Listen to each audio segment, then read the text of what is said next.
explain to you the first two evenings. This course can be considered only as a survey. We cannot pause in the time that we have to examine very many details, but merely to suggest lines for further research and to assist the individual who wishes to make a serious study of various parts of the Bible or of the whole work, according as his convictions and inclinations dictate. This evening we're going to depart a little from the previous outline because we are going to examine certain sections from the first book of Kings in more detail, particularly those parts that relate to the building of Solomon's temple. If we intend to use this material, consider it important enough for discussion, we should try to give it as much orientation as we can in terms of the conditions under which it was compiled and the opinions and findings of those who were most directly associated with the production of the work or with the language and the philosophy which it unfolds. The principal sources of Old Testament historical orientation are the books themselves and the writings of the historian Josephus. This Jewish historian was a man apparently of thorough mind and with a considerable scholarship. His historical records, so far as we have been able to verify them historically through time, have been essentially correct. And he seems to have had the capacity to organize history in a meaningful sequence, with his emphasis upon the significance of events rather than merely the chronicling of the occurrences themselves. He was much of the same spirit as distinguished H.G. Wells, the modern historian, who pointed out that the real purpose of history is to record the internal growth of man and not the passing adventures of empire. Josephus, with this mind and with this thinking, has given us some valuable information. Another possible and useful source of Old Testament tradition consists of the commentaries and the legends and the lore, some parts of these being actually earlier than the written words themselves. We know that the entire thinking of Israel was not locked in the Pentateuch. But these people had minds and thoughts and beliefs and ideals and dreams and visions, and that they were a living people, and therefore that they had a literature, they had a culture, they had creative arts. They were advanced in many departments of human knowledge and aesthetic appreciation. So we are not surprised that they have left us a rich heritage of contemporary thought and also a considerable amount of later material bearing upon it. It's not possible in the time that we have to attempt to give you a full list of documentations of authority. So, I think for those parts which are not actually canonical, we can say, use a well-known phrase, that these parts are of the mind of Israel, that they represent its thinking, its feelings, its believing. And as the old works themselves sometimes begin with the words, "Thus it is reported by our fathers." This is the approach to a subject where naturally most historical landmarks are inadequate. The historical phase of the subject by no means exhaustive, and that point is one which we hope to develop a little later in the evening. For the moment, however, let us analyze the story as it is contained in the first 11 chapters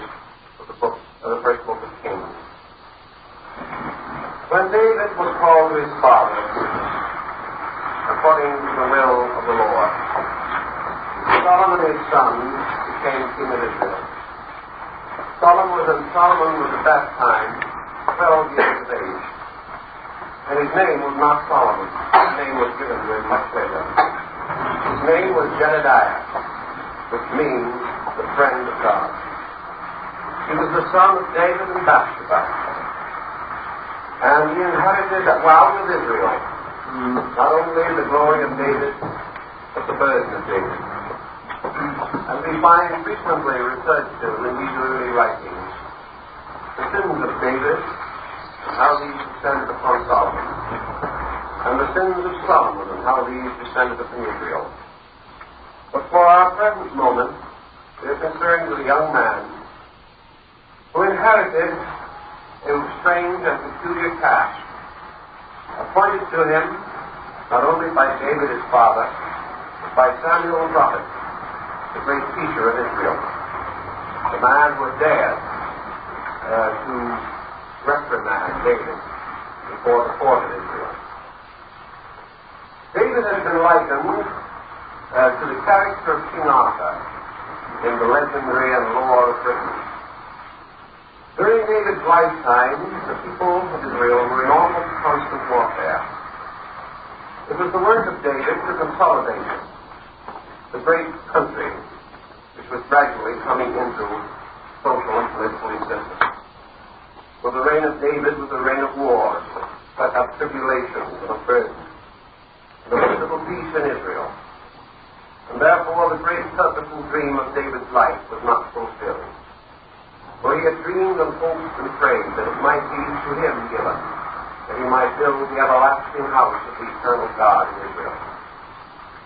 But this, according to the ancient prophets, the God of Israel did not sanction, but left it to his son to carry on this work of holiness. And one of the reasons, according to the ancient scholars, why this occurred was that while David was king of Israel, he built himself a house which took 15 years to build. But he did not have time to build a house of the Lord. The Lord was offended. Solomon, who followed after, was a rich and powerful king. But according to the commentaries, he was favored before David because he resolved first to build the house of the Lord, and after that to build all other things which were necessary. And in his early life, Solomon stood upon the plain of Gibeon. And while he was upon that plain, he prayed unto the Lord of hosts. And the God of Israel appeared to him, and spoke to him, and said that of all those who were to come, only next to the Messiah should be the glory of Solomon. And that because of this glory, he was privileged to ask of the Lord any favor, any gift, any boon that he might desire. And Solomon, because even as a lad he was exceeding in wisdom and understanding, was quiet for a moment, and then he answered the Lord and said to him, Great God of Israel, I ask only one thing, that thou should give me wisdom of understanding, because if I have this, all other things that are necessary shall come unto me. And God was pleased with the reply of Israel, when Solomon came, and he bestowed upon Solomon the gift of wisdom. And it was this wisdom which was afterwards to distinguish his life. But because of certain things which he did which were against the Lord, certain parts of his wisdom were later taken from him, but he remained to the end a wise and good ruler over his people.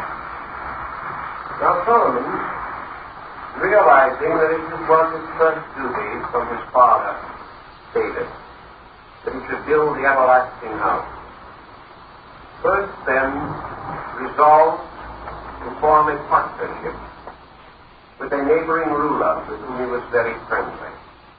And this was Hiram, king of Tyre. And Hiram was a very learned and wonderful man.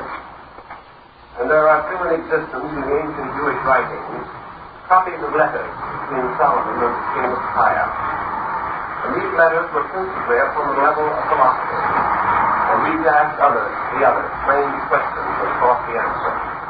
And each tried to be more complete and more perfect in the answer than the other. But there was a real and great friendship between these two men. And so it was that Hiram of Tyre thought of Solomon, that he might have some share in the building of the temple. And Solomon was inclined to consider this, for the reason of why he had great wealth. He lacked certain raw materials and necessary things, and he also lacked skilled workmen, for the people of Israel were not skilled in architecture.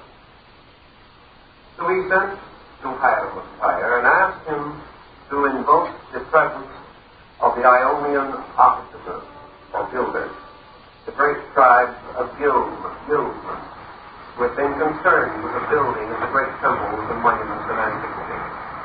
And Hiram of Tyre was pleased to send to Solomon 3,300 overseers of men, and those who were trained in all arts and crafts, so that all good things and beautiful things might be available for the completion of the everlasting house.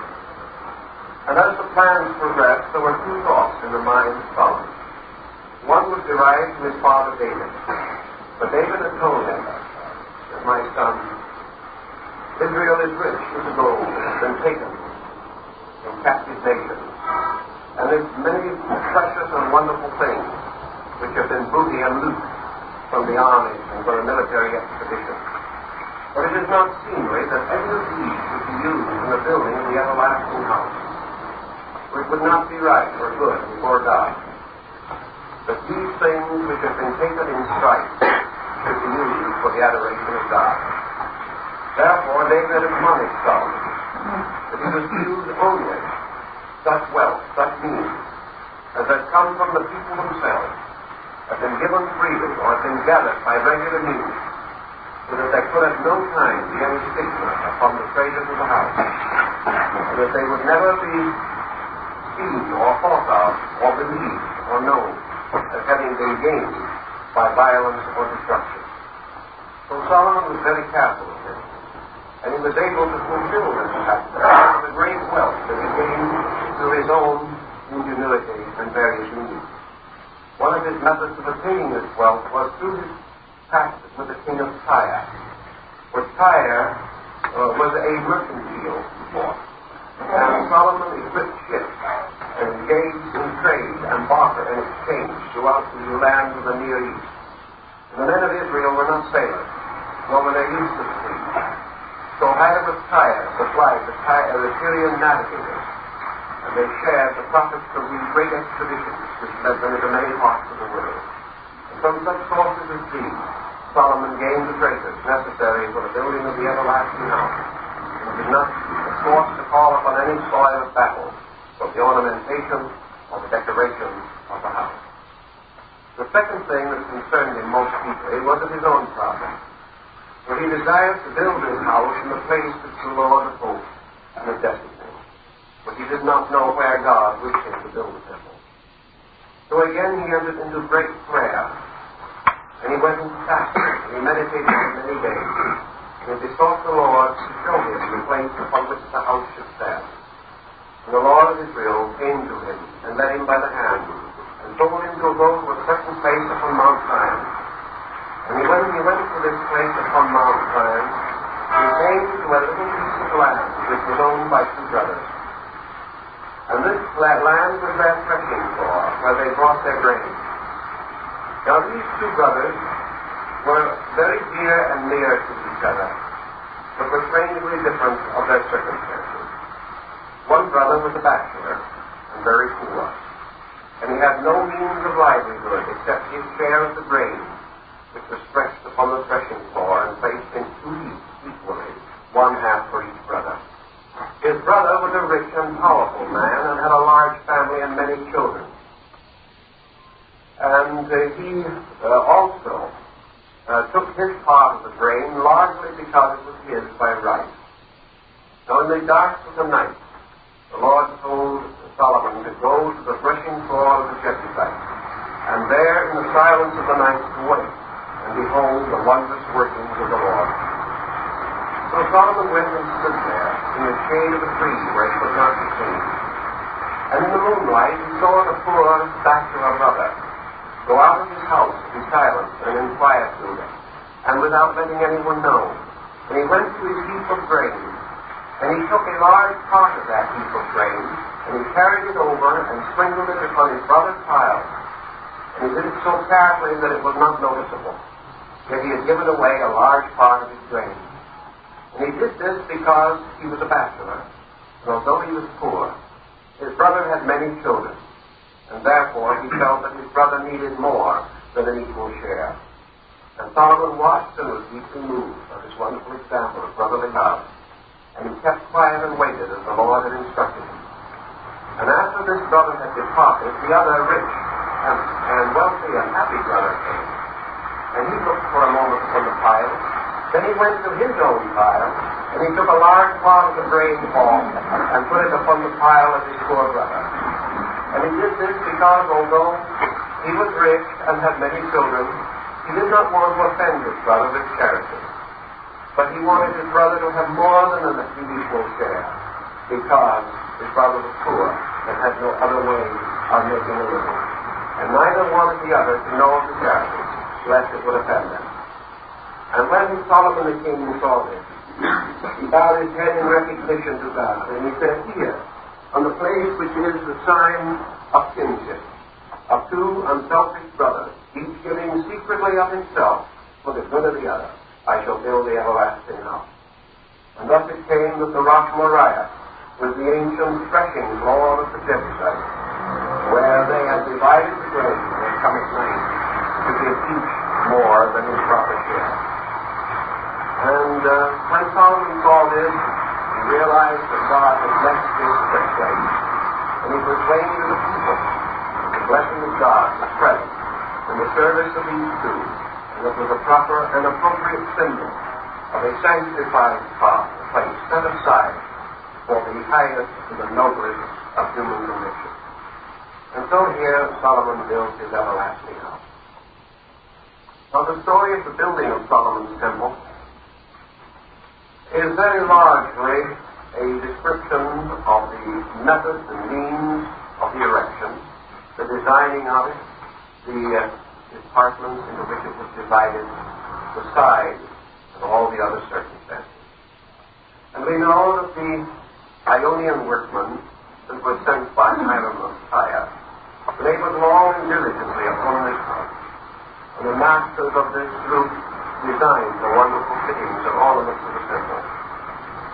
And Solomon sent many workmen, craftsmen, and hewers of wood and carriers of water to the cedars of Lebanon, and he cut down the great cedars to become the beams and spans of the everlasting house. Now these cedars of Lebanon were very wonderful trees, and they were taken to Joppa and floated. And there they were brought to Jerusalem and placed in the building. Now the ancient rabbins tell us, and of course in Israel what they tell us must be true. That is the way the people feel about it. But after these cedars had been placed in the temple, they did not die, but because of the strange power of that peculiar wood, they grew after they had been put in place.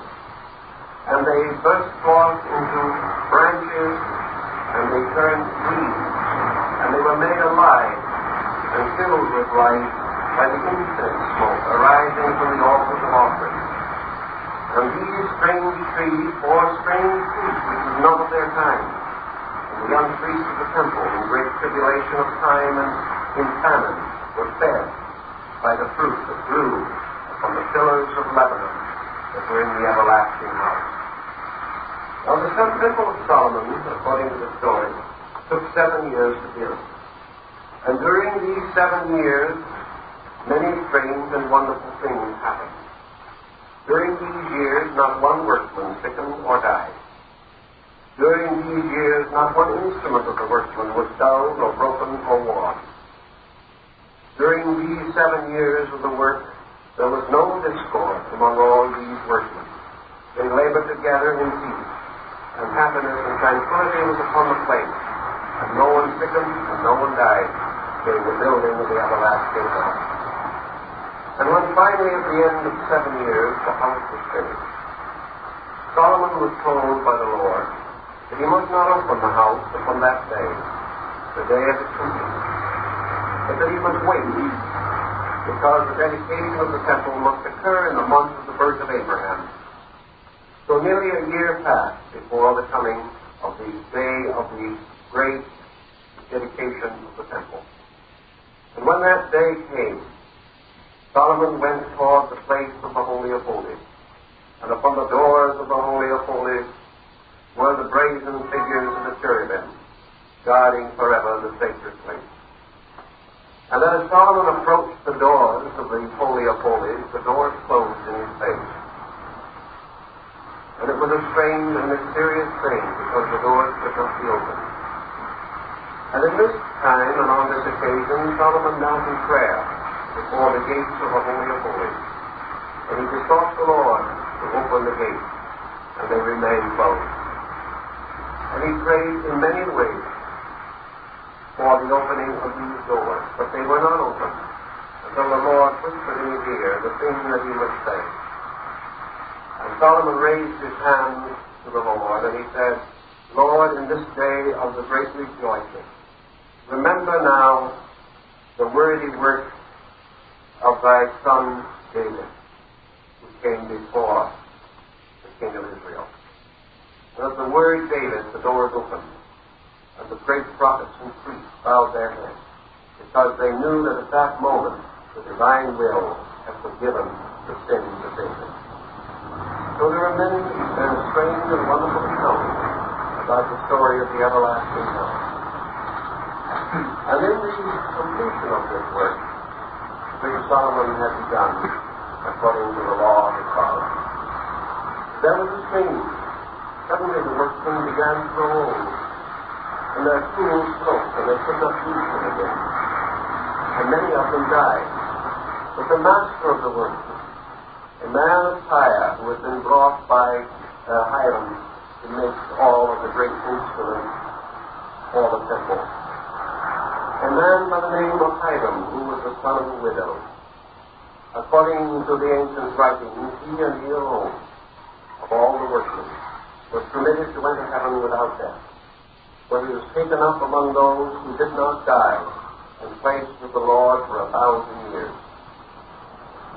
And of the others, they scattered, but none of them ever built again, because they could not build another house after having built the home, the abode or temple of the living God. And into the temple of Solomon were brought the wonderful and sacred objects, or the replicas of them, or new representations of them, which had been in the tabernacle in the wilderness. And it was an ancestor of Hiram, the master builder, who had fashioned the furniture of the tabernacle, so that this particular and wonderful task descended to this family. And having completed the temple according to the will of heaven, and having kept promise he made to David, Solomon then built his own throne, the magnificent throne of lions. And he built a home for his queen, who was the daughter of the Pharaoh of Egypt. And he built many wonderful buildings, and scientific buildings, and colleges and schools for the instruction of his people. And after he had completed this tremendous project, with mysterious visits came from Baltus, the Queen of Saba, whom we call the Queen of Sheba. And Baltus of Saba was the wisest woman in the world, and she had heard of the wisdom of Solomon, so she came to test the wisdom of Solomon. And there are many wonderful and interesting stories of the wonderful program that these two devised to investigate the mysteries of the universe and of time and of eternity and of all strange things. There is a very simple and interesting little legend that comes from that time, which is amusing. Each tested the other. Baltus tested Solomon, and Solomon tested Baltus, concerning their ability to judge and decide and determine the truth of things. And on one occasion, Queen of Saba brought into the presence of Solomon 2 magnificent baskets of no human being to tell them apart, and so perfect that no way could be told, no way could be seen to distinguish them. And the Queen told Solomon, "You may not touch these, you may only look upon them. And you shall tell me which of these baskets is filled with living flowers, and which with imitations." And the king was silent for some time, because it was a rather tricky question. And then he told one of his courtiers, he said, "Open the windows of the palace." And they opened the windows of the palace, and bees came in. And bees immediately went to the living flowers. They could not fool the bees. And thus it was that Solomon was able to solve the riddle of houses. So there are many such wonderful and strange accounts through all this story. And there is another, which is peculiarly of interest to us at the present time. After ruling for 40 years over Israel, Solomon was gathered also unto his fathers, and his son ruled in his place. And the golden age of Israel gradually but inevitably came to a close. Now let us go back and study another very interesting thing. You must remember that a very large part of the literature of Israel was never reduced to words. It was carried in the form of oral tradition.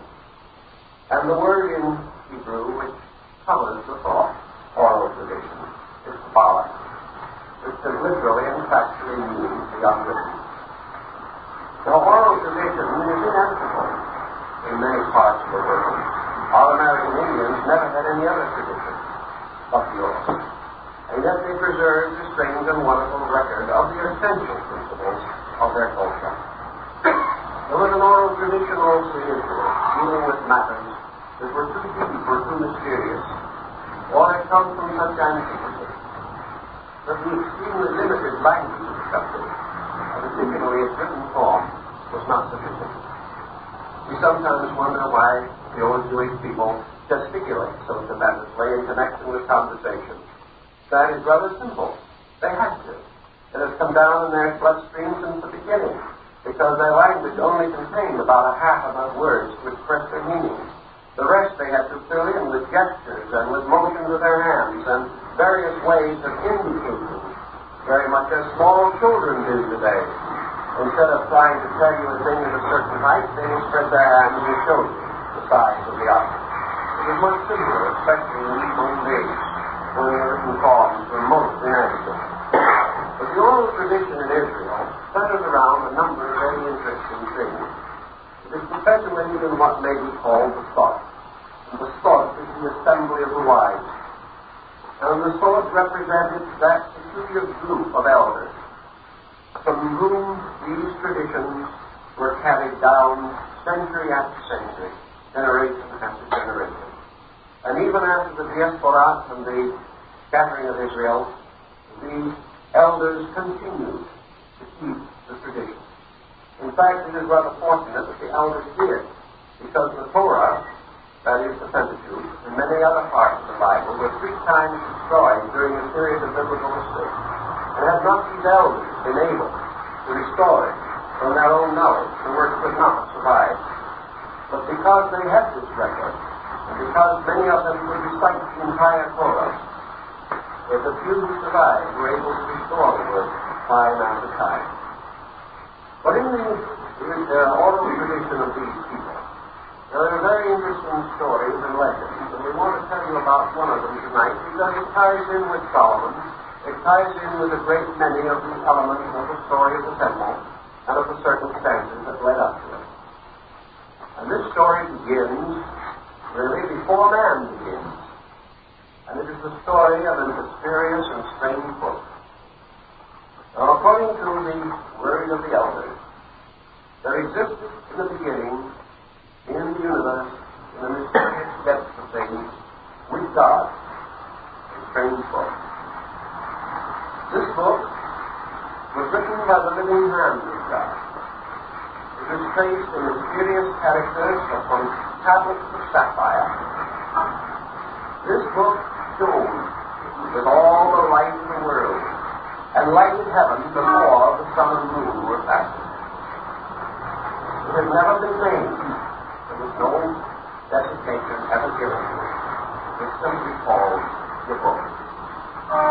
And this book was with God in the beginning, for it was the book that was peculiarly associated with the power of God.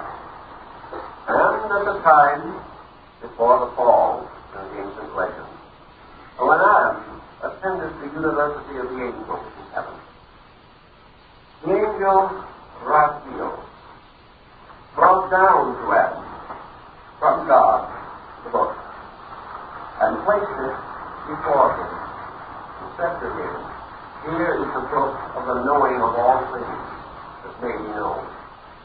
And here is the book by which the name and the substance of things may be discovered, even the name of the cause of things, even the name of the meaning of things, even the name of heaven itself, the unutterable, mysterious, unpronounceable name, which is the root of all things." And this book was left with Adam for a time by the angel Raphael. But according to the old legend, the celestial beings who watched over Eden became envious of the power of the book, because it contained all things. And one said to the other, "If Adam has this book and reads it all, he will know all the mysteries of the universe. And this must not be." So they took the book away from him, and they cast it into the sea. There it remained. Adam went forth alone into the wilderness to search for the book. And while he was there, he prayed and fasted. The Spirit of God came to him, and Adam told how the book had been taken away. And the Spirit of the Lord spoke and called upon Rahab, who was the angel of the sea, and told him to restore the book. The book was returned. And when Adam died, the book was given to Shem. By Shem it was kept for the generations which were to come. And after a time, the book disappeared. No one could find it. And while this book was strangely and mysteriously missing, the God of Israel sent a good man unto the earth, a man upon whom the gift of God of prophecy and of knowing all things was bestowed for the will of heaven. The name of this good man was Enoch. And Enoch walked with the Lord, and the Lord spoke to him. The Lord appeared to him in a dream, told him to go to a certain cave, and if he would go into this cave down under the earth, he would find there the mysterious book of God written upon the tablets of sapphire. And Enoch found the book as he had been instructed, and from this he wrote the mysterious book of Enoch, in which he revealed the mysteries of heaven and earth. Now a great time was to pass before the story of this book was completed. It came about, the Lord, according to Israel, having discovered that the children of his creation had disobeyed him, resolved to send a deluge and a flood upon the earth. And he therefore called unto his beloved son Noah, and told him to prepare against the tribulation of the earth. And when he was so instructed, the Lord sent the book of jewels, the mysterious book of books, and he placed it in the hands of Noah, and the messenger of the Lord on this occasion was the archangel Raphael. And this book was placed in the keeping of Noah. And Noah was permitted to open certain pages of it. And when he did, he discovered upon those pages all the mysterious calculations necessary for the formation of the ark. And he followed the instructions which were in the book. And when the waters came, Noah made a casket of gold, placed it around the book. And he placed the book in the ark. And for 40 days and 40 nights there was darkness upon the face of the deep. And there was no sun, nor moon, nor stars, and all was strangely obscure. But this mysterious book lighted the way of Noah. And in this book it shone as gold in the daytime, and as silver at night. And therefore Noah was able to know the number of the days and the number of the nights, and was able to know all things happening in the universe, although they were invisible because of this great oblivion that was upon the deep. And after Noah, the book passed to Abraham and to Jacob and to Isaac. and to all the great patriarchs, until finally it came into the hands of Solomon, the king of Israel. Now this Solomon, if we are to go a little bit afar into the legends of the Arabian Nights and all these things, was a man who had very strange knowledge from the Lord. And he also had a knowledge of things belonging to other worlds. And he was able to make strange and mysterious journeys. And not only did the Lord give Solomon kingship over all the human beings, but he made him also king of the beasts, so that all the animals obeyed the law of God. Solomon had an eagle which carried him about. He had many mysterious and wonderful inventions which enabled him to fly, pass through the air, perform wonders and miracles. Many of the traces of these legends are found in the Arabic language, as you will note by the careful study of the complete and unabridged tradition of the Arabian Nights entertainment. And this mysterious book was buried by Solomon and was hidden away that the world might not find it.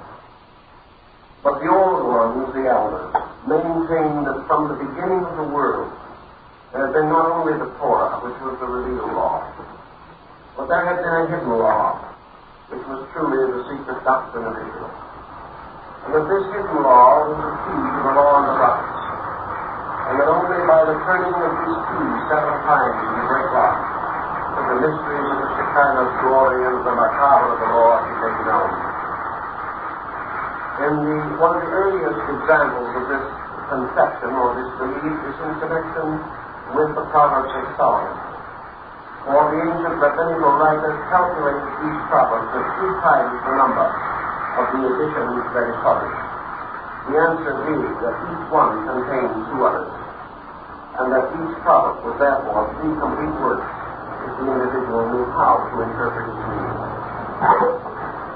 The mysticism of Israel passed through many strange vicissitudes, and the contemporary records of it are mostly intimations, although certain of the old prophetic writings and certain of the old stories definitely contain statements related to it.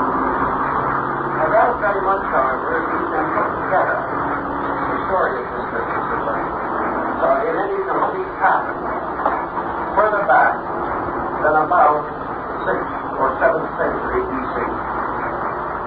But as this period coincides very closely with the final surviving manuscripts of the Old Testament, we may assume that the situation did not originate at that time, because all the foundations and footings of these things are of much greater antiquity. Legends going back 12 or 1500 years before the beginning of the Christian era certainly contain intimations like that of the mysterious book of the Lord. The intimations that these people held it to be definitely and inalienably true, that they did possess a key or a secret answer or a secret solution to the mysteries of their writing. This thought is certainly preserved even today in Christendom, in the insignia and crest of the popes of Rome. The papal crest, of course, is the triple tiara surmounting the cross key. One of these keys is silver, and the other key is gold. And it has been the mind of the church, in fact, the actual edict of the church for a great many centuries, that the silver key represented the key which unlocked the Kabbalah of the Old Testament, and the golden key, the key which unlocked the Kabbalah of the New Testament. This statement, and one identical in meaning with it without equivocation, is to be found in the early religious writings of the church. They assume and accept that without any reasonable reservation. So in the Jewish tradition, the silver key of the Kabbalah plays quite an important part in the descent of this tradition. As I mentioned to you before, there was a report that Moses ascended Sinai 3 times. The first time for 40 days, the first time the Torah was given, the second time for 40 days when the Mishnah was given, and the third time for 40 days when the Kabbalah was given. But Moses was forbidden to place the Kabbalah in writing. Therefore, for many centuries, it was perpetuated only by the high priest. Only one at a time was supposed to possess keys. the mysterious key that unlocks all of the scriptures, all of the allegories, all of the symbolism of the entire religious system. We are confronted with the same problem in certain of the Brahmanic priests of India. Among them, certain ones carry a key as the symbol of their authority. The Egyptian pharaoh, as ruler of the mysteries, carried the key around his neck in state ceremonies. His key was the Kroit-Samsata, which opens sanctuary. Thus the key as a part in the symbolism is very old and very rich. The decline of Jewish culture resulting in and resulting from, to a certain degree, the domination by the Roman Empire. It resulted gradually in the disintegration of the internal structure of Judaism. It disintegrated in a collective pattern and became more and more completely a problem of survival in the individual believer. The individual believer took his faith with him wherever he went. He worshipped alone, he believed alone, he meditated alone. And to a great degree, his mysticism resulted in a tremendous frustration, a tremendous pressure that affected his spirit. Those of you who years ago were in Jerusalem before the liberation of Israel, and have heard the lamentations of at the wall of Herod's temple, will appreciate the cry of Israel which rose for 25 centuries. And this cry of Israel was strangely associated with the rise of a very positive mysticism within these people.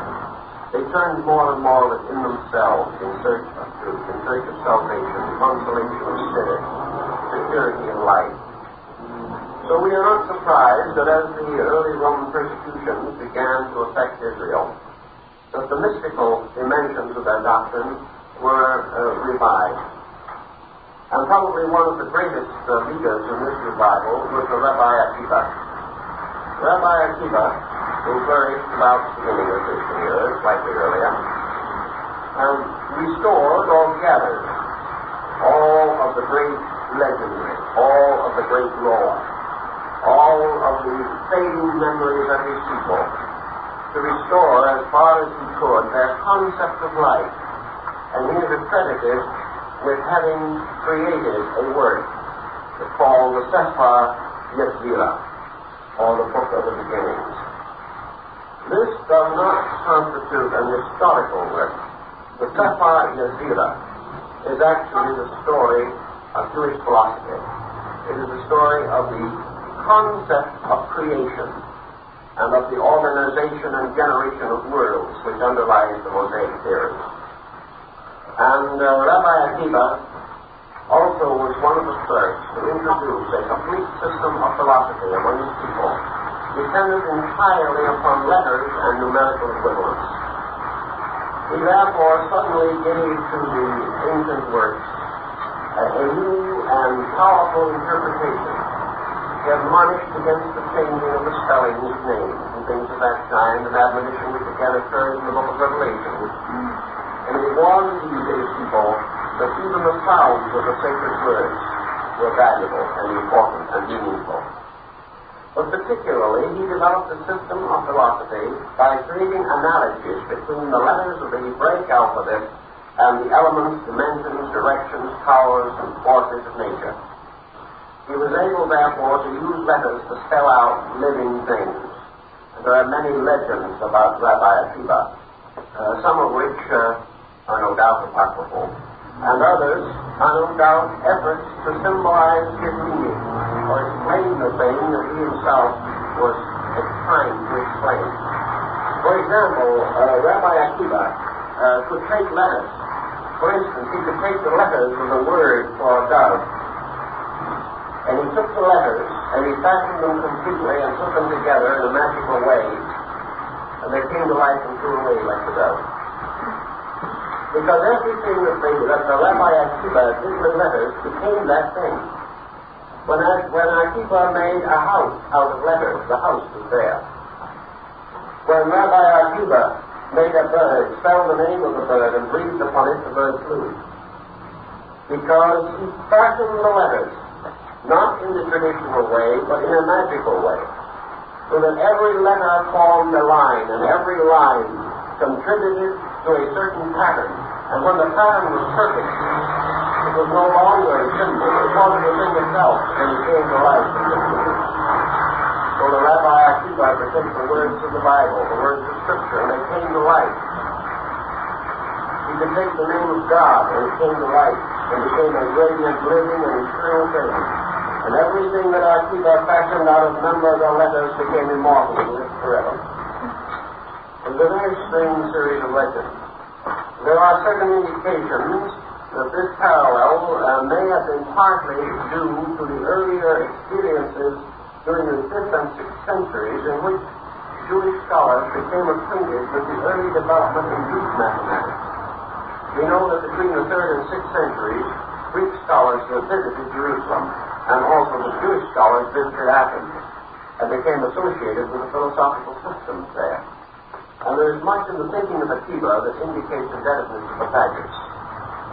On one occasion, Pythagoras told his disciples, for example, that his own name was a Kabbalah, and that anyone who could solve the mystery of the name Pythagoras alone solved the mystery of the universe, because that was not his real name.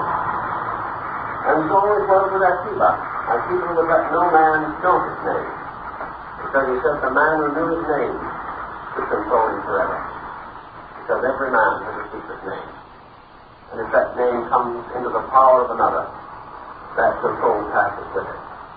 Now, out of these thinkings, we dimly perceive the rising of what might be termed a transcendental magic. We see the Jewish mind, under the frustration and pressure of great affliction, becoming almost violently mystical. We see its speculations extending far beyond what might be immediately considered reasonable. And because of this, there was a great revulsion in the Sanhedrin. There was a great division among the people. And in this particular situation, there is one point that I think it may need a little clarification. And it's due to the rather loose use of the term in the New Testament. A great many persons have come to rather mistaken ideas about the Pharisees among the Jews. We think now of the scribes and Pharisees as being more or less arrogant, opinionated group of people. Well, they may have been or they may not have been, I don't know. But actually, from Josephus and some other reputable historians, we find that most of the mysticism of Israel descended through the Pharisees. In other words, the Pharisees were the sect at that time that believed in the Incarnation, and the only one that did. The Pharisees were the ones who were then looking for a Messiah. The Pharisees were the ones who had become scholars and students in these subjects, and also were the ones who had had contact with the Greeks and other people, and were bringing in a great many innovations into the life of the Jewish people. The Pharisees were also toying with a great deal of philosophy derived from contact with the East, because in the Solomonic cycle, we learn definitely that King Solomon received gifts and various tokens of esteem from the kings of High Asia, and that many of the decorations used in his temple were based upon the decorations which were sent as gifts from India. Solomon was definitely known historically to have been in contact with the Far East. And this is not amazing when we realize that Balthus of Saba, the queen, came to what is now Yemen, which is just almost on the boundaries of Afghanistan and only across the passes from what we now call India and Pakistan. So the mysticism of that time was beginning to take rather broad proportions. About the time of Akiva, shortly later, another man arose who we have also mentioned to you, but we'll have to come back to him for a moment because he plays a part in things. And that was Rabbi Simeon ben Yochai. Rabbi Simeon is also a very elusive person. He is of about the same density as most of those involved in the adept tradition. He is very difficult to isolate historically, And nearly all that we know about him, as is the case and also in so many scriptural accounts, is what he said about himself. Apparently during the reign of Vespasian, Rabbi Simeon ben Yochai was persecuted because he preached the rights of the Jewish people to the perpetuation of their religion and philosophy. He was accused of sedition, of endangering the peace, and a price was placed upon his head. To escape his enemies, Rabbi Simeon went into the desert, and there he found a cave, and with a small group of faithful followers, he remained in this cave for the entire duration of the reign of Vespasian. They had no clothing, and when they were cold, they had to cover their bodies with earth. They had only the poorest of food, and very little power or means of securing anything, because they did not dare to reveal their presence. A few faithful persons brought them things, but according to the story itself, the Lord fed them, even as he had fed the children with manna in the wilderness. And then he remained for so many years in prayer, meditation, and holy life, and in austerity in the cave. Rabbi Simeon ben Yochai had lived so great and pious and wonderful life that the living God brought to him, or permitted him to look upon, the mysterious book of the sapphire tablets. And the book which had been hidden from the destruction of the temple. The book was not found in the second temple, and was not known to exist during the diaspora, was revealed in all its shining glory to Rabbi Simeon in the cave. Now, it's possible that the story, even though we may regard it as apocryphal, had a part to play in the rise of Islam, because the story parallels almost exactly the story of the illumination of Muslims.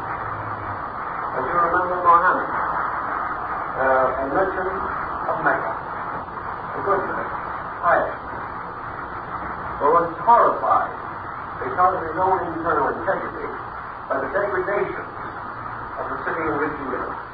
Mecca was a sacred city belonging to an old faith, the faith of the Sabian star worship.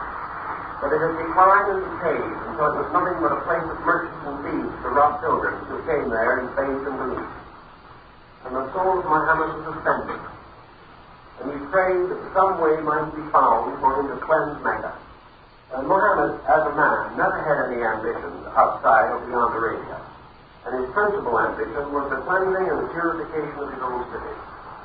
At that time he was married to a very good and wonderful woman, Khadijah, who had much his elder, and he married him because he had made such a success of keeping her accounts and guarding her caravan routes. And Muhammad explained the mystery of the soul to Khadijah, and she told him the only thing for him to do was take it in prayer and receive within himself the answer. And Muhammad did this very thing. And in the course of his prayers, he went away into the mountains. And he found a mountain with a cave in it. And into this cave he went. And the mountain was called Judah, in his honor, which means the mountain of the light. And here, in prayer and meditation, fasting, and self-abnegation, Muhammad asked that the primitive and original religion of mankind, pure as it had been in the days of the patriarchs and the prophets, might be again revealed to the world. And at that time, the angel Raphael, or as some say, the angel Gabriel, appeared to him and showed him the writings or surahs of the Quran upon a shawl of silk. Now, in the case of Simeon ben Yochai, in his case, the mysterious words were shown upon this living stone, this strange, keen, and glittering sapphire that seemed to be alive as though there was constant fire within itself. And in this fire the letters stood out. And in his mysteries and in his trances, Rabbi Simeon compiled the books of the greater and the lesser holy assemblies, and the books of the lesser and the greater faiths, and all the strange commentaries and allusions which go together to make the Sefer HaZohar, the book of the splendors of the Lord. Now, the fate of this book is very mysterious because, like the original tablets of sapphire, it disappeared. Disappeared so completely that most rabbinical scholars today declare that neither the book nor the supposed author ever existed. That this entire story is a legend and a fable, and that actually the Sefer HaZohar was compiled much later during the period of the Jewish Renaissance in Spain by one Rabbi Moses of Lyon. The study of the book, however, in its intrinsic structure, makes such a statement highly improper. I think we are far more likely to be faced with this situation.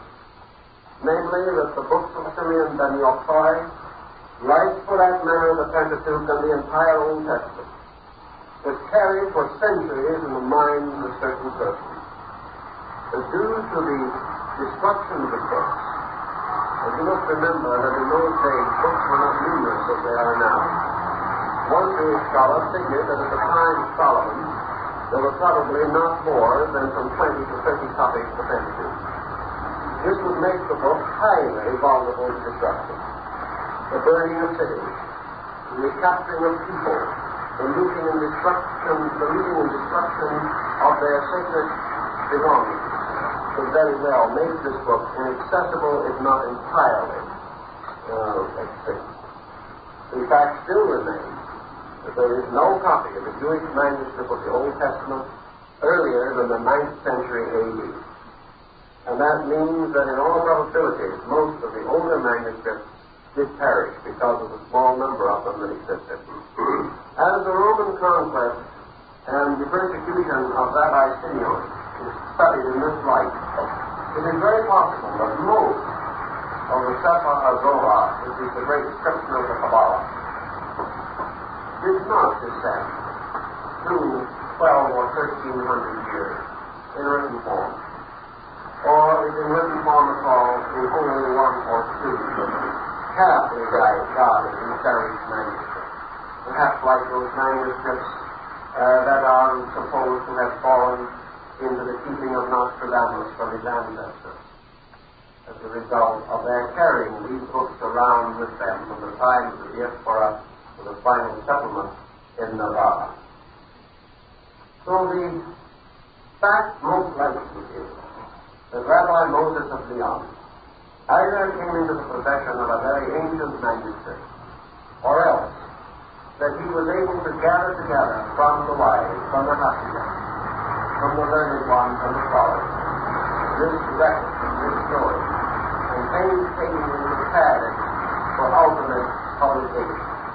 This publication did come best known to us in the Latin version, which was published by Baron Tenor von Rosenroth, and of which we have the first edition in our library. This descent of the Sefer HaZohar ties very closely with the concept of the old records and how they were perpetuated and how they came down to us out of the miseries and mysteries of the past.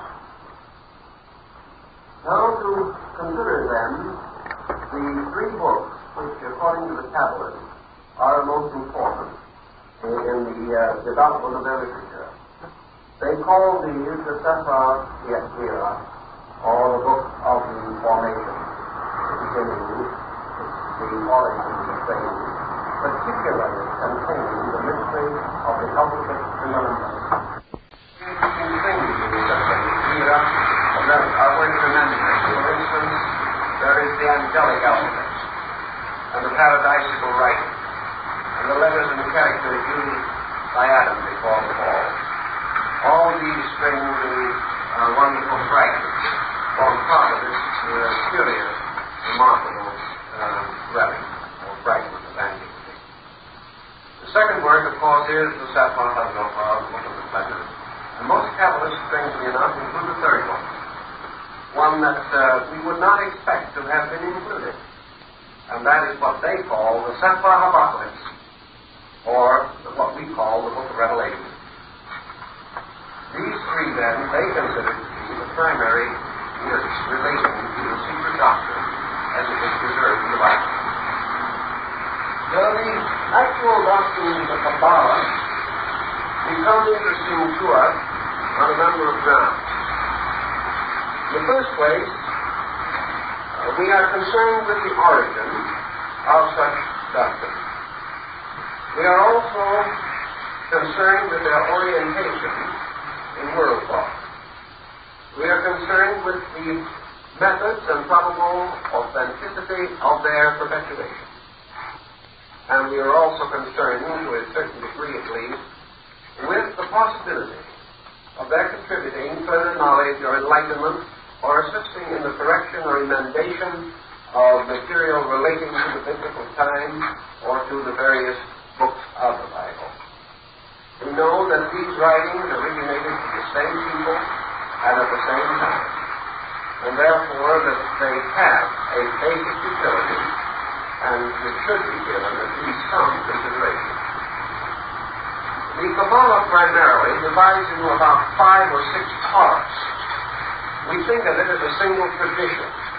According to the oldest form, the Kabbalah consisted of 2 original divisions. The 5 books of the Pentateuch, or of the law, fall too short of being the complete septenary. Now, as I've also mentioned, the 6th and 7th books of Moses, as they are now available or supposedly under distribution, are actually only grimoires. That is, they are productions of magic originating in the Middle Ages.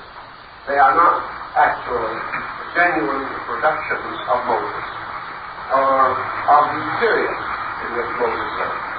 The same is true of the Keys of Solomon, a work of magic lingers, which is comparatively late and belongs with such works as the grimoires of Pepe, Honorius, or the early religious writings in magic. The 6th and 7th books of Moses, according to the old tradition,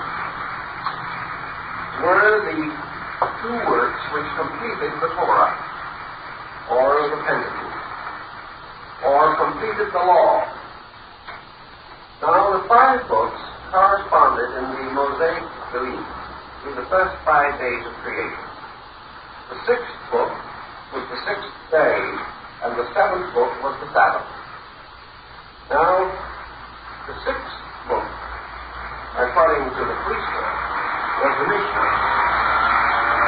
The Mishnah having to do primarily with what might be termed Jewish psychology, in the sense of being the study of man, the study of the internal workings of man as a moral, ethical, spiritual, and material being. The Mishnah, therefore, was the book which was beneath the vestment, as Maimonides says. The body is the man wears a coat, which is the Torah. Beneath the coat is his body, which is the Mishnah, and within the body is the living soul, which is the Kabbalah. So the Mishnah corresponds with the 6th book, which is the body of man. And it is a transference of legality, of the law, from the level of jurisprudence to the level of biology.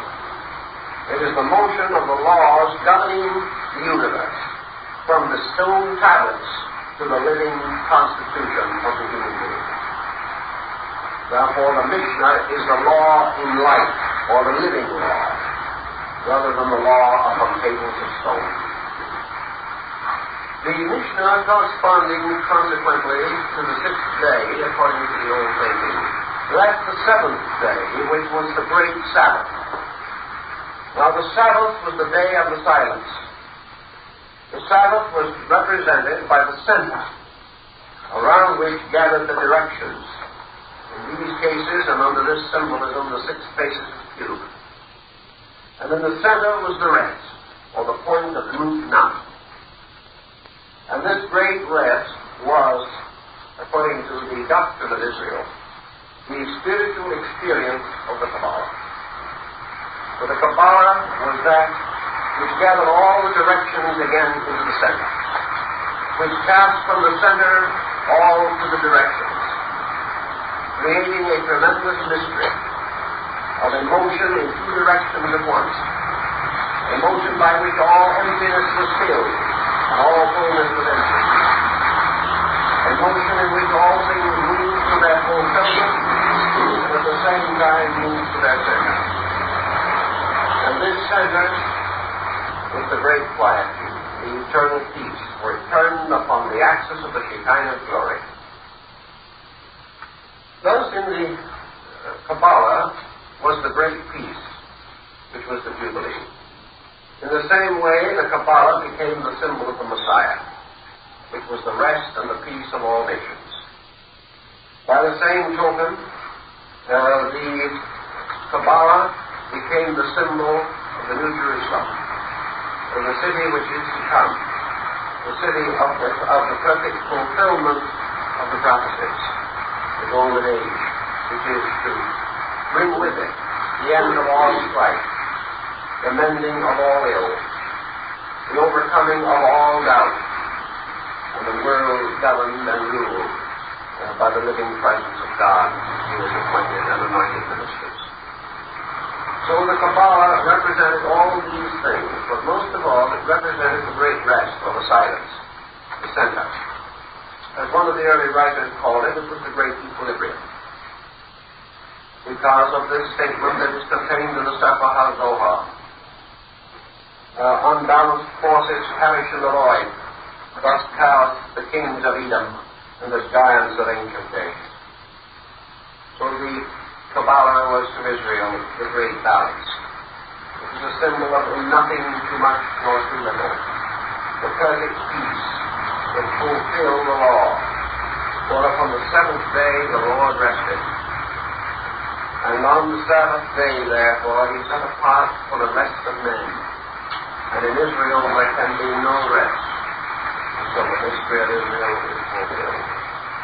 Therefore the great rest is the restoration of Israel, by which was arcanely intimated the fulfillment of all things necessary for the eternal good of man and the universe. The science of the Kabbalah then descended to the people from this concept of the great rest or the great peace. And there is much to indicate that there was an association here with some of the yogic teachings of the East. And that on a level of practical ritualism, ceremonialism, in magic and transcendental art, that this so-called great rest was meditation, the cultivation of the internal discipline of peace, the individual becoming receptive, becoming accepting of the Lord, entering into the quietude in which the God of Israel, whose voice might be heard. Thus the Kabbalah was also the Sanctum Sanctorum. It was the Holy of Holies, the place where the architect received the mysterious tracings upon his vessel board from the finger of the living God. So to enter into the closet was used in ancient Israel to symbolize to enter into the Kabbalah. And those who enter into the closet and worship in secret, their God shall reward them openly. So the closet, or the locked place, is its place, with both the heart and the doctrine.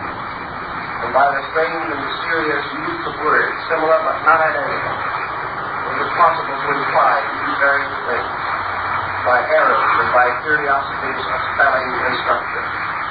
And I keep our recipe by means of which these could be in an orderly and regular manner, not haphazardly, not to please us at one moment and to be neglected another if it does not please, but invariably and inevitably to reveal the same machinery in the structure of the sentences, the words, and the numbers. The Kabbalah contains much more, however, than this approach, because we learn, for example, that Solomon, the king of Israel, was a great physician. We know less about this in the Jewish tradition and much more about it in the Arabic. But there are references to the mysterious power of healing which Solomon had from the Lord. And there is probability that it is from Solomon that descended the concept or the belief of touching the king people as of the great attractive community, where it was believed that anyone who was touched by the king was cured of stocking. The touching of King's evil continued on down to the 18th century and is still found in some Eastern countries. But the belief that the anointed of the Lord, the King, had certain powers as priest and physician certainly is to be found among the early records. So we are not surprised to find that the Kabbalah, at a very remote time, began the study of the human body. At that time, very little was known about the human body in the West, with the possible exception of Egypt, where dissection was permitted. It was not permitted in Greece. Therefore, it is probable that certain rudiments of knowledge concerning man was derived during the Egyptian and Babylonian captivities. But in the Kabbalah, we begin to see the development of a theory which was to dominate Europe for 1,500 years. And that was the great theory of the interchange of the microcosm and the macrocosm. We find this beginning to appear in written form as early as the Babylonian cuneiform, because there are tablets in the British Museum now in which the great Hermetic axiom of as above and so below will be found attributed to the god Baal, or sometimes Mars. This concept of the interchange between superiors and inferiors, this concept that the universe is the great person and the person is the little universe, was already well advanced by the time the Jewish mystics took over the idea, but they did a great deal with it. For example, I have seen old Jewish manuscripts in Europe in which there are 400 or 500 diagrams of nothing but the human heart alone, and not one of them anatomical. Every one of them magical, astronomical, mathematical, even going into music, and showing the different tones of the blowing of the shofar and its effects upon the nerves and muscles of the heart structure. The effect of hundreds and hundreds of different prayers estimated in the pulse rate. All of these things were perhaps the principal interest and activity of these people for a long time, because they were locked within themselves. They could not go out and mingle with other nations. They could not do the things that others did. And so we see them unfolding what they call the 21 powers of the sun through the human heart. We see them opening the 21 doors of the heart. We see them examining the flames of the powers therein. We find them examining the pulse point. We find them placing the solar system and the universe and the cosmic split system all in the heart. And then in these diagrams we find the heart suddenly exploding into space to become the whole universe. And everything that relates to life is taking place within the great heart. These were their meditations and their speculations. And we might say that these are the foundation of what some have called the scientific Kabbalah. The scientific Kabbalah which is related to such problems as the discovery of the heart and the brain, the discovery of the brain in the heart, the discovery of the stomach in the liver, the discovery of the kidneys in the brain, the discovery of all parts in all parts. And we know now from the notebooks, record diaries of Leonardo da Vinci, that he was concerned with this problem also, and that he had already received a considerable amount of lore about it as the result of the very liberal policies of Lorenzo di Mestre, who allowed a great number of Jewish scholars to become concerned with the great restoration of the Platonic Academy in Florence. But the speculations relating to these things, relating to blood, relating to generation, relating to the methods and means by which propagation takes place, not visible but invisible. The great problem of magnetic fields, the problem of the internal life of the individual and his mysterious vestments which are similar to those of the priests of Israel, vestured in the glory of the Lord, upon whose robes were the tassels and bells, upon whose garments were the pomegranates. He wore an ephod, and also the bonnet of righteousness, and the great breastplate containing the jewels of the 12 tribes of Israel. And in this type of the Kabbalah, we see man being explored. We see how the infinite repetition of the parts of man, in the pores of his skin, in each muscle, in each nerve, so that the entire problem is infinite continuation or reproduction the relationships of microcosm and macrocosm. How each little part contains all the rest, and how each great part is contained within a still greater whole. Thus, the practical phases of the Kabbalah went into medicine. They went into alchemy, and we find them highly developed. I've seen old Jewish prints showing the alchemical furnace as the human body, with all of the various alchemical processes taking place within it.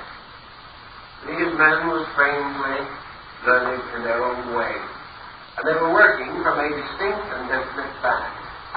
They were not simply creating as they went. They were unfolding one another, perpetually and eternally, through everything that they did. Now, the next, and perhaps one of the most interesting phases of the Kabbalah, was the Cabal of State.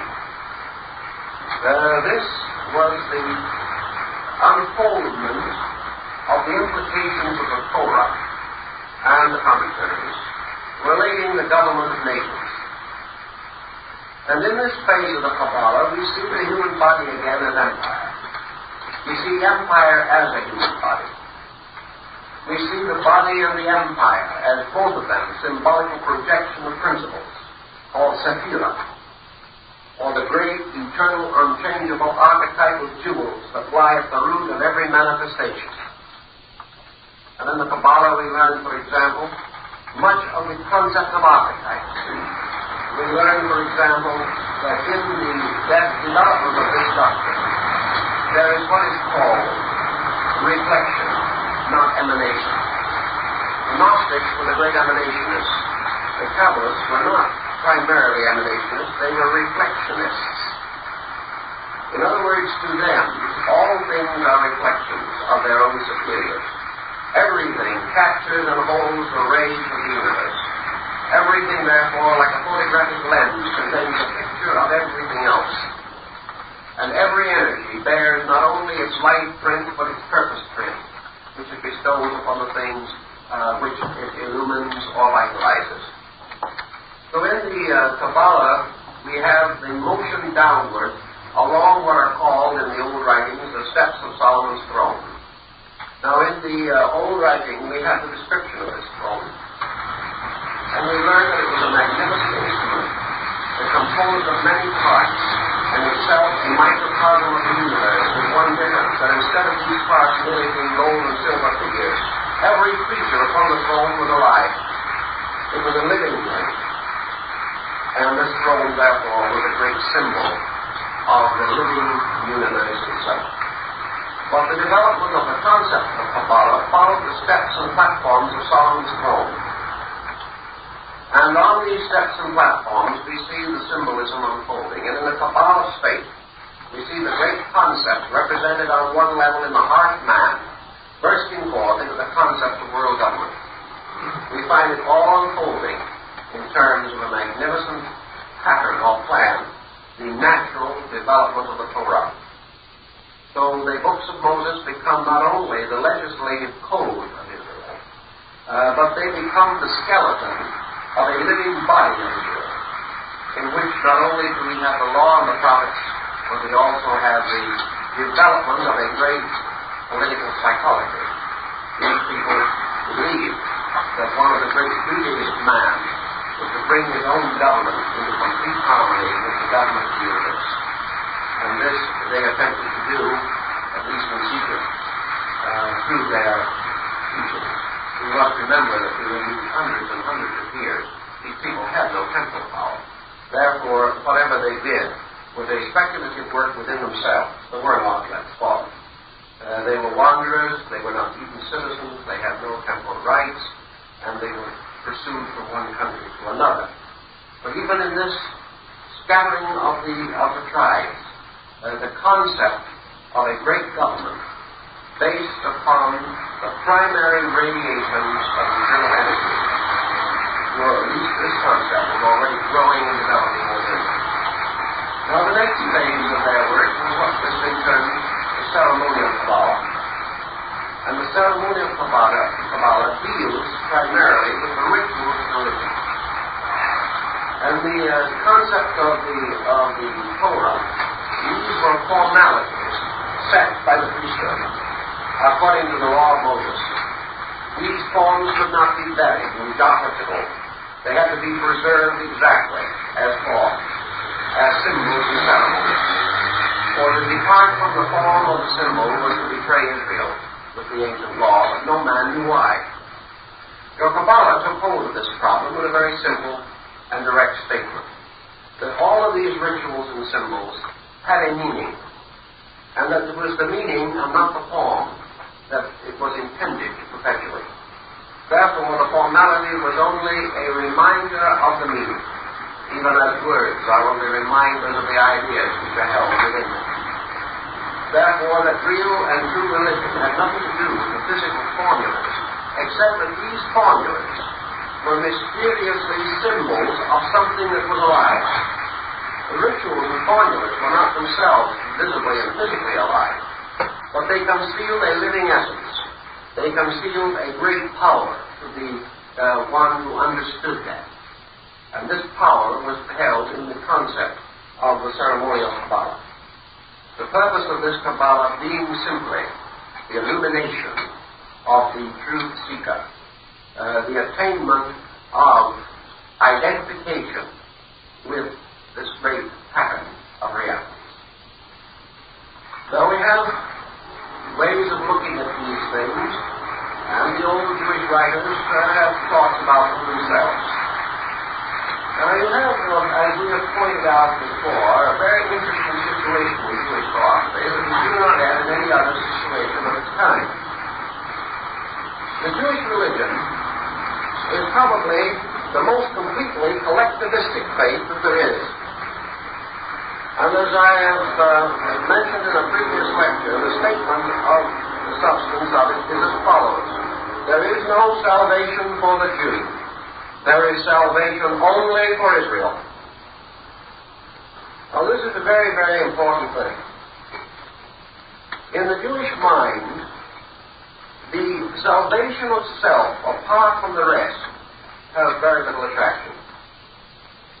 And now in modern times there is some breaking away from this. But in the old day, there was this tremendous bond between the individual and the group.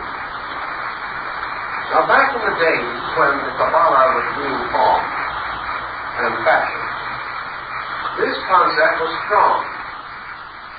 And when we say, therefore, that the purpose of the ceremonial or religious Kabbalah was illumination,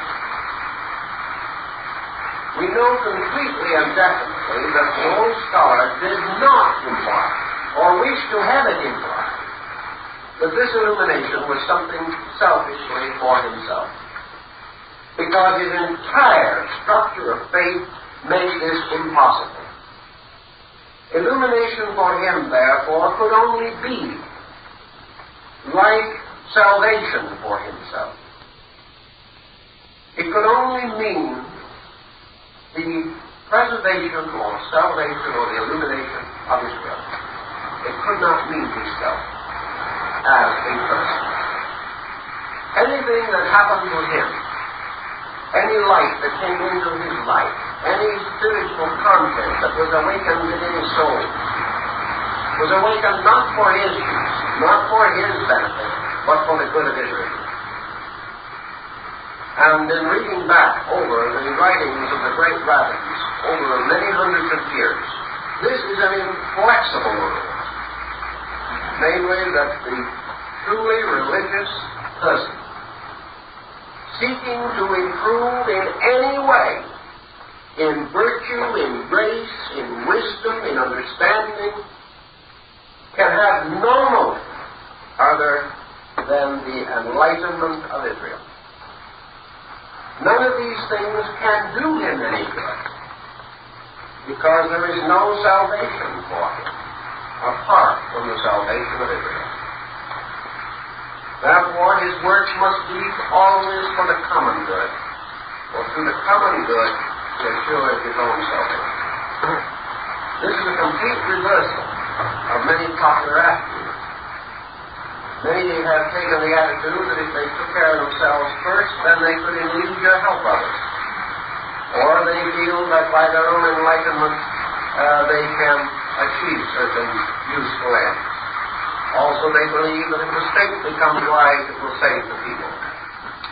This is not the viewpoint of the old Jews. His statement was that there is only one salvation, and that is the salvation of the whole. That the whole is first, not last. And that the individual is part of a totality. And this was based upon his own basic concept of God. Because in the deeper mysteries of God, deity, as Ansoter, was this absolute totality. So in the ceremonial religion of these people, there is this definite note of searching for light, searching for inner understanding, that all is for Israel.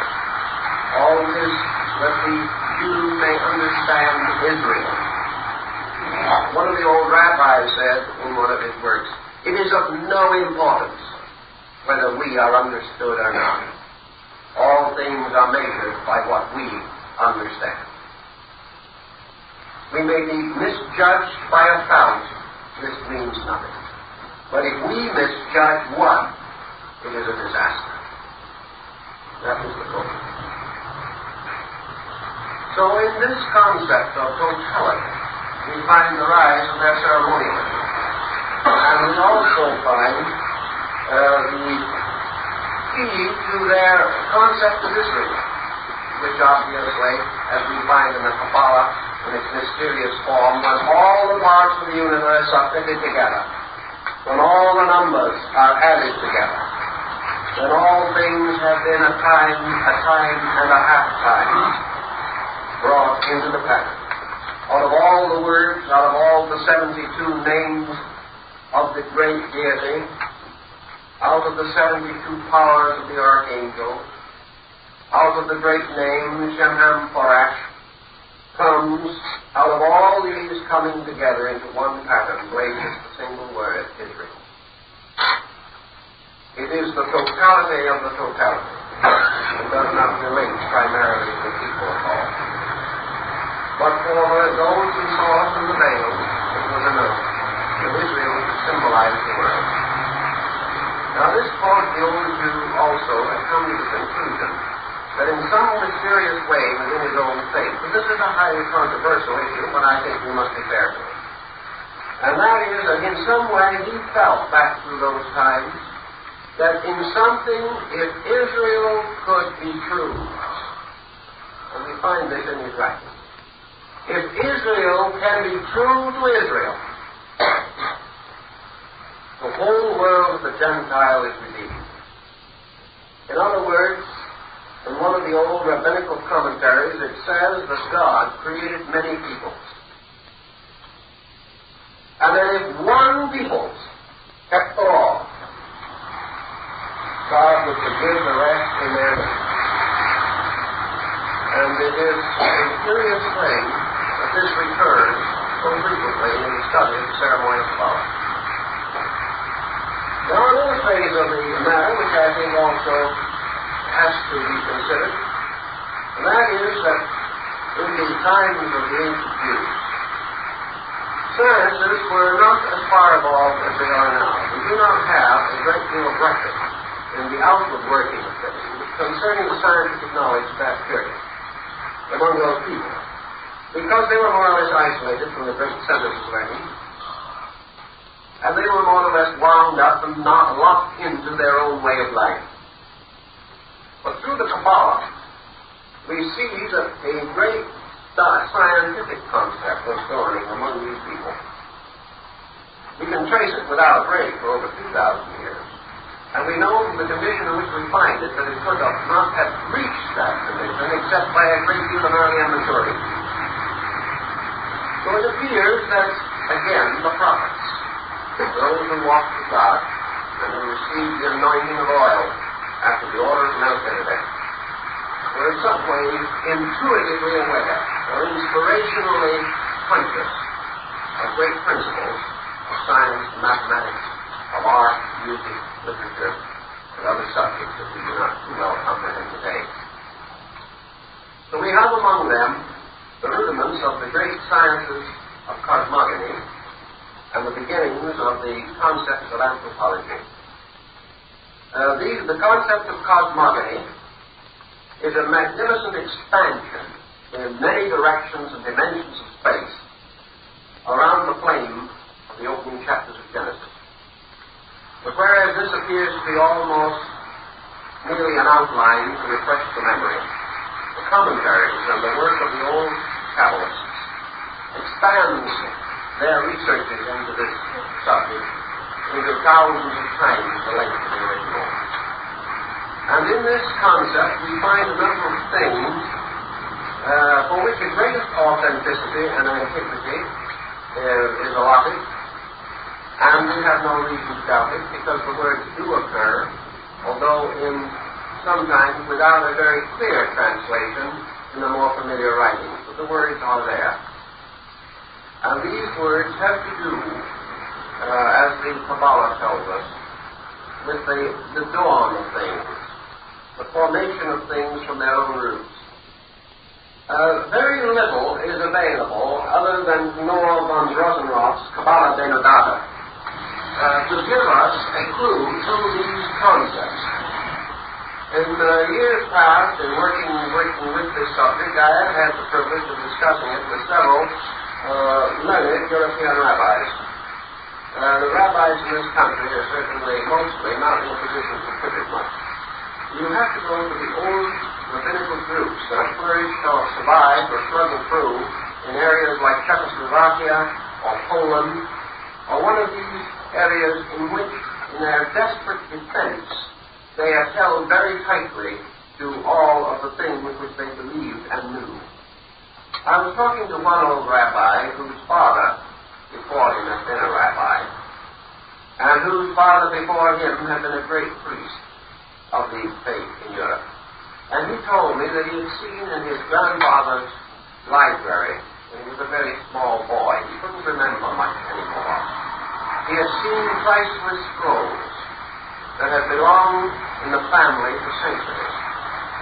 He said that some of these scrolls, made of parchment, carefully put together, were more than 1.5 feet wide and over 200 feet in length. Every part of their surfaces minutely covered with diagrams, with figures and symbols. All of these symbols connected from the beginning to the end with a thread through them like a thread through a string of beads.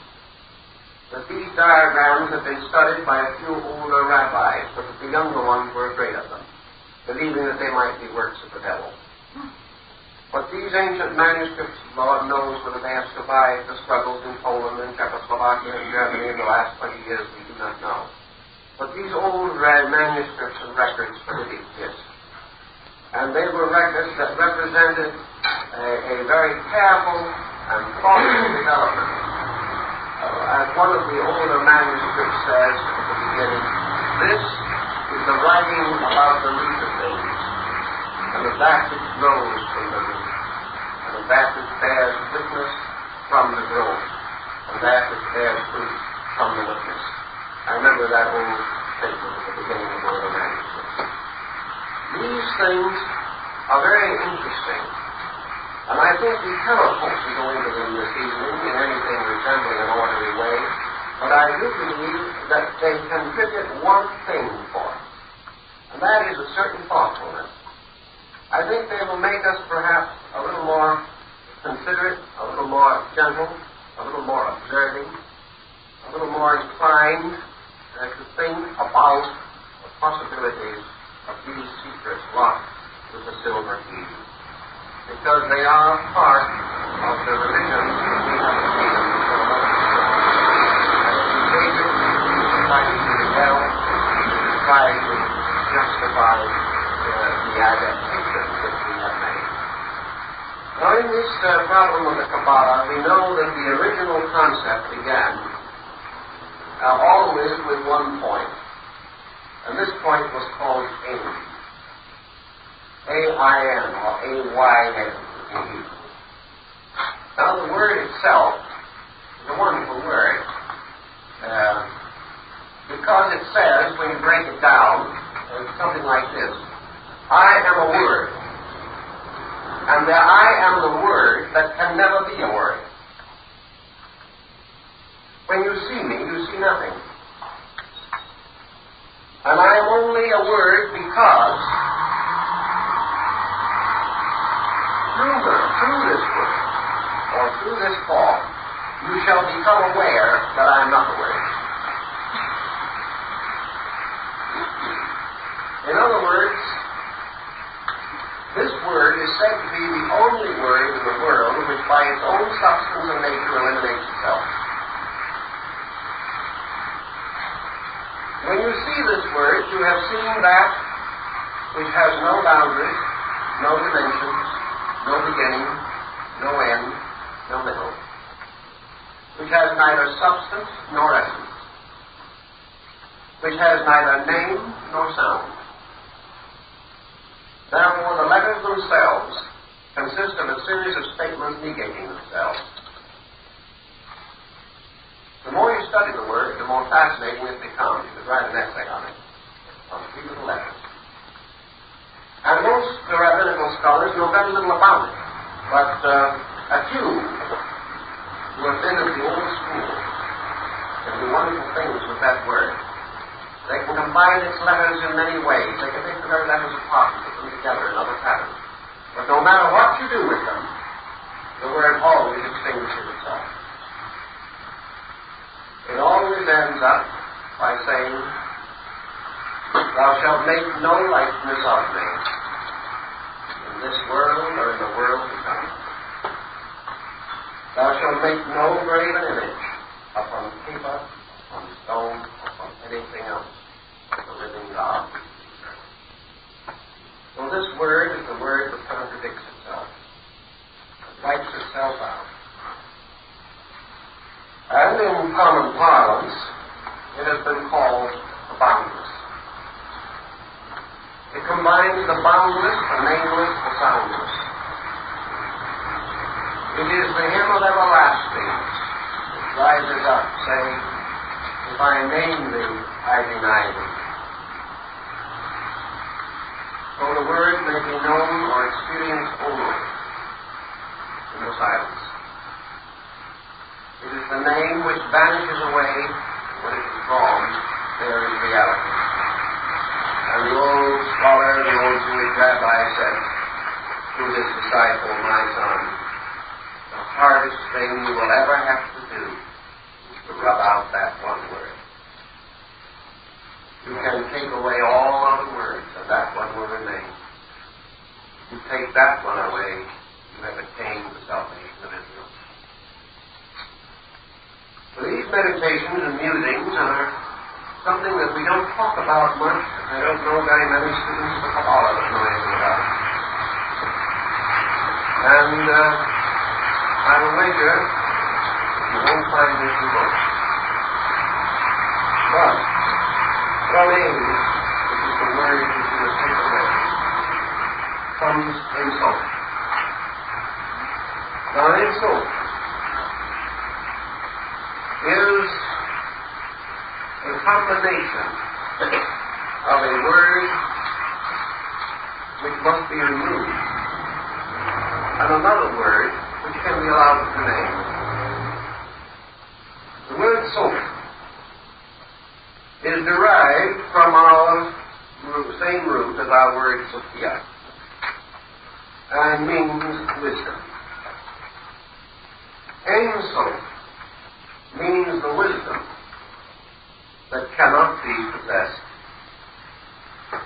The wisdom that even God does not have. Because, strangely enough, God is the only being that does good. Because being perfect, he does not need wisdom, because wisdom is an attribute. In the Kabbalah, therefore, Ein Sof tells us a very interesting story. Ein being again, the word to be taken away, leaves wisdom. And wisdom is combined with this word to form a new term. And in the forming of this new term, Ein Sof, we have a strange contradiction. The contradiction of wisdom and that which cannot be or can never exist. This structure carries on to produce a third term, ansoter, which means the breath or the light of wisdom. And these three are together one term, formed into a triad. And when the triad is put together in the form of an equilateral triangle, a great number of words can be fashioned out of it by reading, beginning with one letter or word and passing to the next at different points of the triangle. Out of all these words comes the Cabalistic concept, as they express it, of eternity. And to them, eternity is the complete statement of things which is not there, plus soteria, which are there-ness and the revelation of there-ness. And these three are the Sefer Yetzirah, the Sefer HaZohar, and the Sefer Apocalyptic, or the three great revelations. And these revelations concern and relate to the root which is unknown. Now, from this root in the Kabbalah, there are four what are called, first of all, the Sephirah. And these Sephirah are the inverted plant with its root in cause and its branches and flowers in effect. There are two trees, one growing downward from reality, and the other growing upward from the heart of man. Bailey describes this class as the tree of the soul, which is planted in the heart and grows into the great palm tree of salvation. But in the Kabbalah, these two trees are due to the fact that there was a seed of the tree of life planted in the grave of Adam, and it took upon itself his life, and his life grew into the tree. And the two trees of the Sephirah meet in a strange and mysterious way and intermingle their branches by the 49 paths that tie together the 22 letters of the Hebrew alphabet. And the trees expand. And I have seen these trees expanded to their 12th fold, which is an incredible amount of detail. It means that thousands of these trees, each one marked and labeled and signifying its relationship both to the tree which grows from the root and the tree which grows from Adam, and what part of this tree overlaps the other. And one will correspond to the ancient Hebrew concept of inmost and to the other the orange. One is the tree of life in the sense of the tree of the unfolding of the nameless, and the other is the tree of salvation, which is the redemption or regeneration of man. These trees are so detailed and the descriptions in them are so complicated that it's doubtful if one Jewish scholar in 10,000 can understand them. Because no longer do they, old scholars, read the words as their ancestors did. They gloss over it today and get a couple of years of Hebrew their theological studies. Well, as we say, this is all key also to two other things. As Rabbi Maimonides pointed out, the whole purpose of the Kabbalah is to fulfill the Torah, to build an absolute foundation of justification under the law. To make it obvious, the law is the final proof of wisdom. Not the wisdom of man, but the wisdom of Israel. And secondly, that the second purpose of this great design is to show how, in this process of things, the salvation of Israel is to be assured. In other words, it is the consummation of the work in the prophetic books. Now, as I have explained to you, this is only an outline, a very rough line, and not a particularly, perhaps, intelligible one. But before we bring the evening to a close, and we're going to have to rather soon now, I just want to show you a little example or sample of how these things are worked in the ancient Jewish records. And so I have here in our manuscript from our collection a part of the development of the Sefer HaZohar. And this is only a fragment. But a Jewish scientist to whom I showed it some time ago was very much interested in the study of certain parts of it, because he said that part of this diagram related to a physical problem which has plagued science for quite a long time, and that the answer to the problem is obviously here. And that has to do with the resistance of motion against the continuum of space. And I know that this manuscript was written long before those words were very significant in modern science. The manuscript which we have here, I cannot give you as complete a history of it as I would like to, because like many of these things, it passes through many hands and disappears. I'll tell you how I found it. I was at the British Museum one day. I didn't find it there, by the way.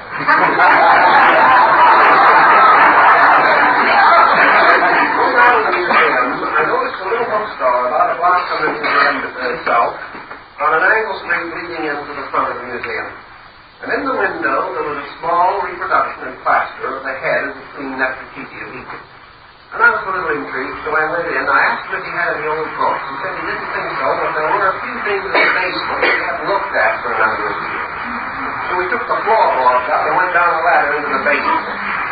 And in one corner of the basement, wrapped up in newspapers, was this old scroll. I suspect from the structure of it that it is probably Polish, and that its history, its date, probably 300 to 350 years old. This is reasonably old for this type of work. For a formal and technical credit, it is evidently from the same school as the translations of Norman Rosenblatt in his work on the Kabbalah Data.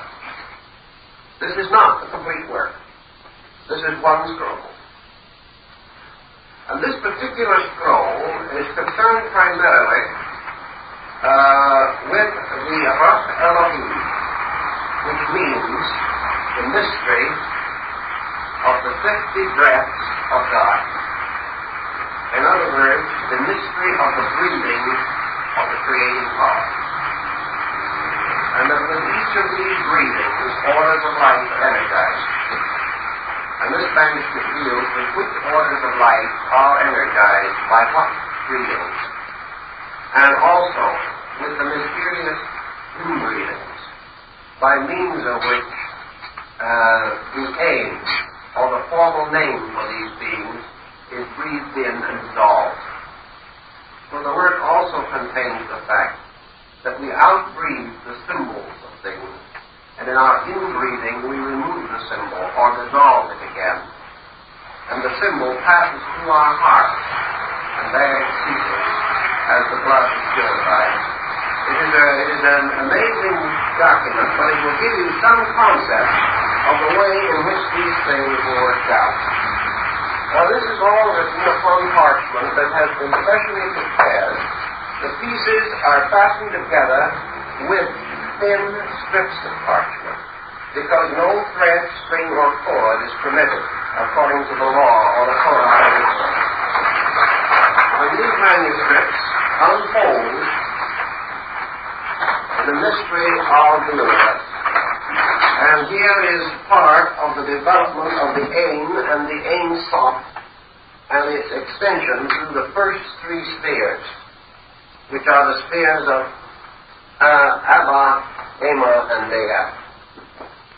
And of all the mysteries of the Kabbalah, one of the greatest mysteries is Dea, which is not, however, a synonym of death, as you might at first think, because Dea is the first manifestation of angels in the field of creation, because Dea is the being that is no being on the level of creation. That which is but is not. That which exists but cannot be named. And that toward which all named things flow to form the nameless.